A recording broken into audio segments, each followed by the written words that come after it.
Bapak melanggar chevron marka, memotong. Dari tengah memotong ke kiri. Tuh, mungkin surat-suratnya.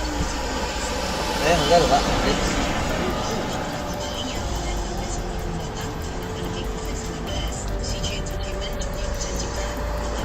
Pak Dinar, Iya. mohon Pak. izin.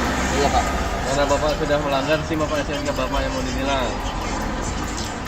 Saya nggak melanggar loh Pak. Saya ngeliat itu belum ada garis yang segitiga itu. Di sini kata jelas Pak, Bapak yang mengendarai. Ini Pak, saya ada CCTV sini. Apa? Saya ngeliat di sini ada. Iya, begini Pak. Iya. Saya lebih ininya lagi kan gitu. Iya, loh. betul. Mau kemana memangnya? Saya mau pulang Pak, habis antar istri sama anak saya tuh. Ya udah jalan. Iya. Ya Pak, makasih.